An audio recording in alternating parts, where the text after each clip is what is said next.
Give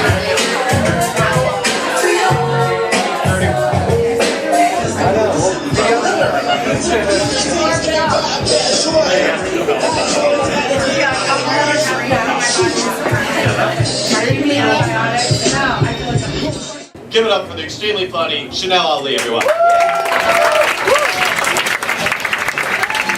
I recently moved to South Philly. Any South Philadelphians in here?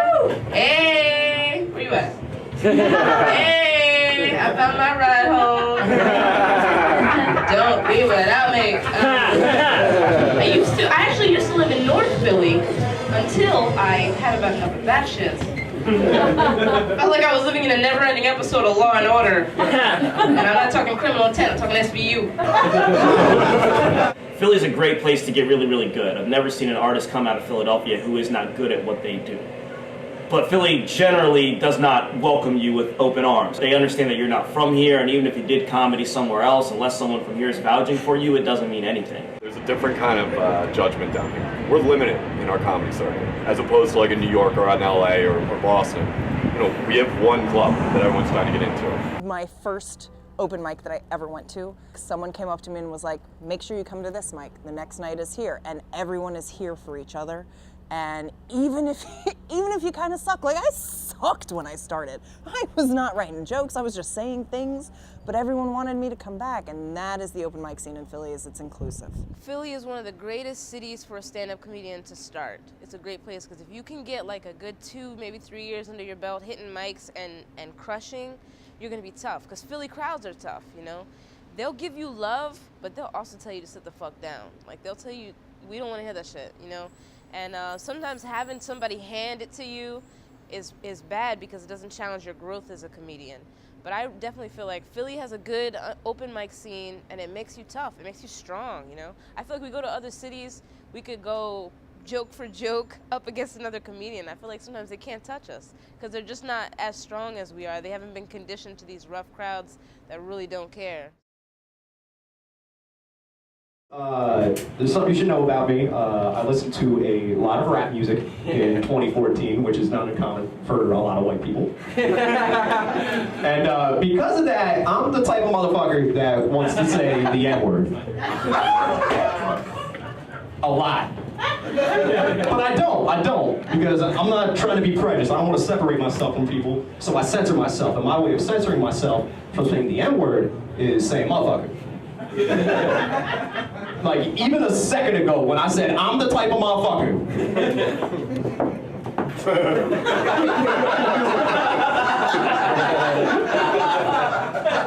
Now I know where we stand.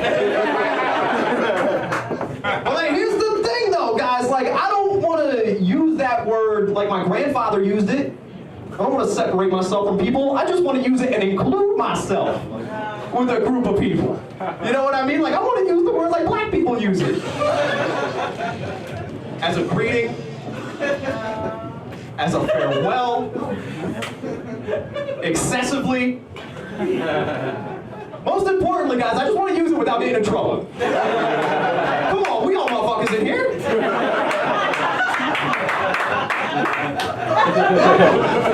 Crafting your words to tell joke after joke after joke is one of the most difficult things to do because your goal is to constantly hit the people with something that's going to make them kind of have this guttural reaction. To me, it's like making them have an orgasm. So you got to make them come every time. You can't just like tell a drawn out thing and have everybody clap and be like, oh, that was nice. Like you gotta make them come. You gotta impress them. It's one of the best artistic endeavors because we're appealing to an audience based on emotion. We're trying to make them feel something, trying to make them relate to us, trying to make them disagree with us but still respect our opinion. I think it's just like playing an instrument, except the tool that we're using is our voice. It's one of those things where you're taking nothing and making something. And that's an art in and of itself. Engaging people is an art. Making people listen to you for a sustained period of time is an art. Making people laugh at the times that you want them to laugh, that's an art form. That's the manipulation of people's feelings. Not too much different than when someone sees a beautiful painting and it makes them cry, or they watch a movie that makes them cry or think. It's that same type of thing. You are eliciting emotions from the audience.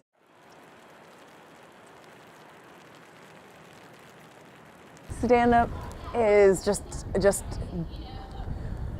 bearing your soul and just like being as vulnerable as humanly possible, which is why only adults do this, because children already have this down, and it's relearning that lack of inhibition. Your darkest memories and your darkest times are going to create a bright future for you in this business. So you have to use it as a coping mechanism. Like it's an absolute must.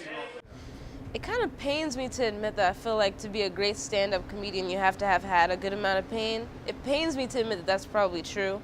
So I don't think I use it to cope, but I know the answer is always to get on stage. I know that. And sometimes if I'm having a rough day or life feels complicated, I feel like I don't have enough energy to give out a good stand-up performance. Sometimes I worry, like I don't have the energy to give this crowd because I didn't have a good day.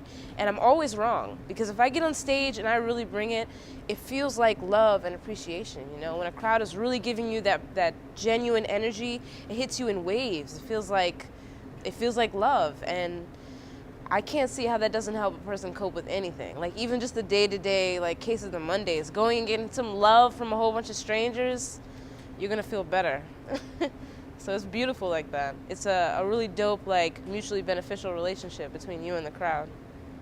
Comedy is an outlet for us to work out these fucked up things. Like, not many of us can afford health insurance or therapists or things, so what are we gonna do? We're gonna talk to other people who are just as crazy as we are, and we're gonna laugh about it, because a lot of us have been raised to laugh about the screwed up things in our lives. It's a way of coping with life, period.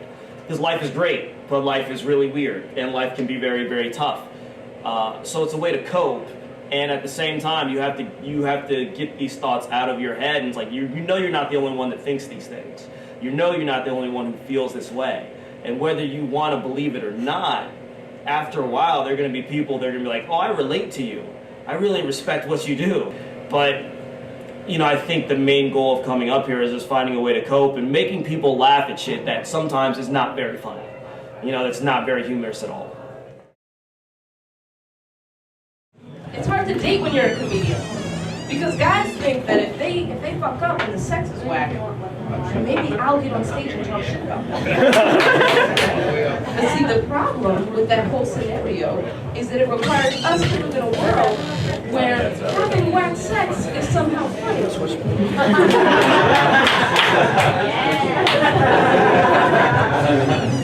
shit is not funny. And it's hard when you're a comedian because you have this tone, you know, and it sounds like you're making fun of people when you're really trying to sound interested in what they're saying. I'm like, no, babe, I understand. So you and your dad made all these birdhouses together. That's just a thing that y'all do. That's cool, man. That's really cool. Do you mind if we record the rest of this conversation? Where are you going?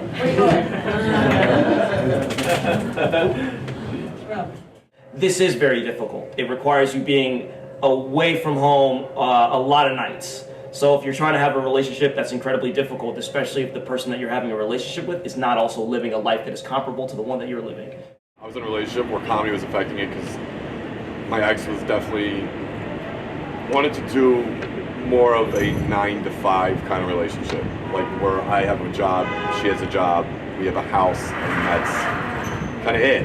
And I kind of knew it was kind of doomed from the jump because I was like, I'm not stopping. And then when I got asked to start hosting the Raven Lounge, I was like, it's definitely not stopping now. So it definitely affects it, but you have to find someone. If you're going to be having relationships and being a comedian, it's a very tough thing. Luckily, I'm dating a girl now that gets it. She comes from the entertainment industry as well. She's a singer, so she gets it, you know. But at the same time, there's still struggles there because some nights she just wants to sit at home, and I want to go out to go to mics. And you know, you butt heads here and there, but you find a way. But absolutely, if there's someone that's not in comedy or music or any kind of entertainment, it's a tough thing to balance. Very tough. Comedy is an extremely selfish thing. It takes a lot of your time. I've lost a lot of girls because of comedy. You know, they want my time, they want my attention, and I can't give it to them. And not only can I not give it to them? I will not give it to them. Because if I want to be a stand-up comedian, this has to come first. And the second anything comes above it, I might as well quit because I'm already lost. Guys, I know what you're probably thinking. You're like, why is this girl up here wearing a shirt that says pussy on it? The reason is because before I left my house tonight, I thought, I'm going to a place that's appropriate for me to wear a shirt that draws attention to female body parts, which is the attic of a bar pumped full of toxic chemicals.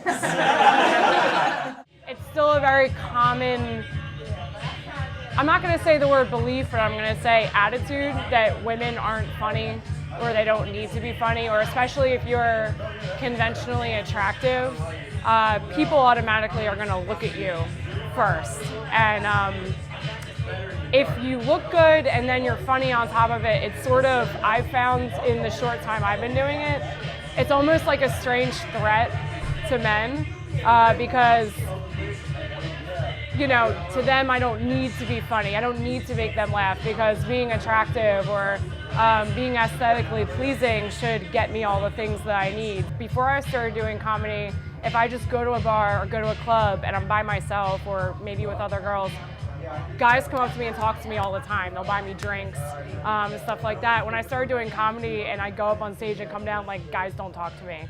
And I said this, if I get down off the stage from doing a set and a guy hits on me, I didn't do a good job because he's not afraid of me. You know, I'm not gonna lie, the first people to bring me in the circle of comedy wanted to have sex with me. And I get that, you know, I understand, you're like, come back, I might be inside you later, like I get that. But then as people realized I was funny, it became more of a respect thing. And I definitely still deal with my colleagues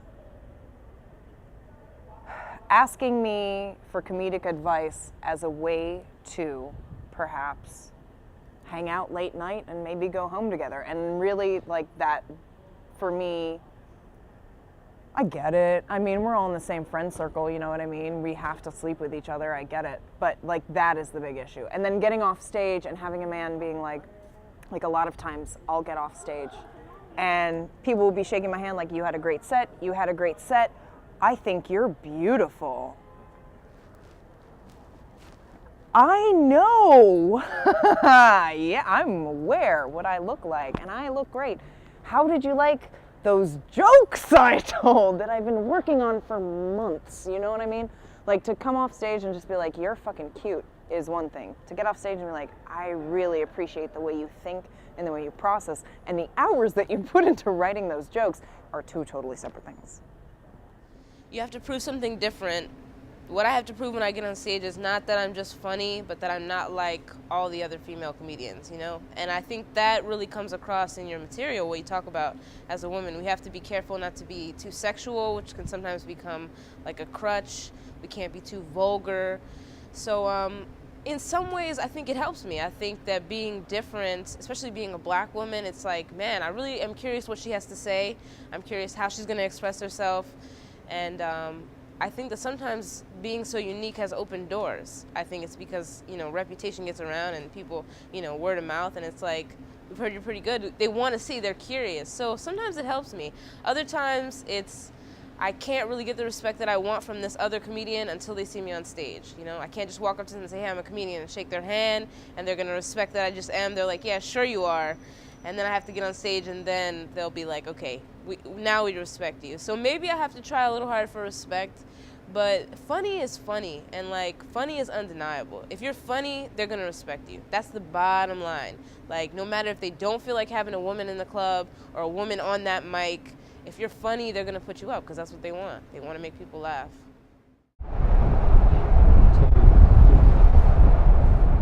Fact of the matter is, we're not all going to make it. 1% of us, and that's being generous when I say 1%.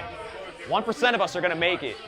And 1% of that 1% are going to be in movies and television and getting those HBO specials and becoming a household name and actually changing the culture of comedy. Write as much as possible, even if it's jokes or not. Just keep writing. Write about anything, even if it's not even that funny. Write and go out and get it on stage, because you're gonna somehow find an angle. If you're meant for it, you will find a way to make it funny. You can't figure it out at home in your notebook. You can't figure it out in your phone writing notes. The only place you can figure out who you are is under the light, in those seconds when you don't really know what you want to say, but you know what you want to talk about, in those seconds where you just go with it. That's when you find out who you really are, and then you can go home and take out that material and really go back over it. But you got to just get on stage. You just got to like get on stage as much as possible. You have to find the people who give you unsolicited advice, because there are some people who are worried that they're going to hurt your feelings, and there are some people who want you to be better, and the people who want you to be better are going to be your best friends in this community. If it wasn't for all of these wonderful people who are out at this open mic right now, I wouldn't even fucking be here, because I would be writing the same shitty jokes that I'd been writing 8 months ago. But with these people here, I'm able to craft my work and make it more interesting and make it actual writing as opposed to just funny thoughts that I've had, because you have to ask for help to get shit done.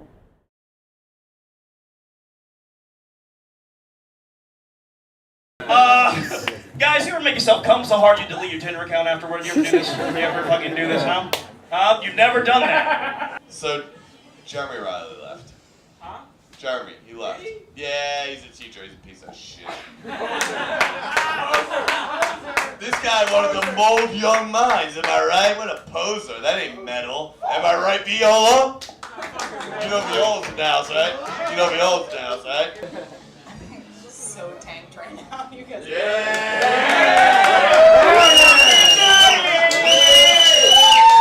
Fucking nutty. If you guys saw it, dude, I've been hanging out with a dude in a velvet shirt all night, so like, he's going nowhere.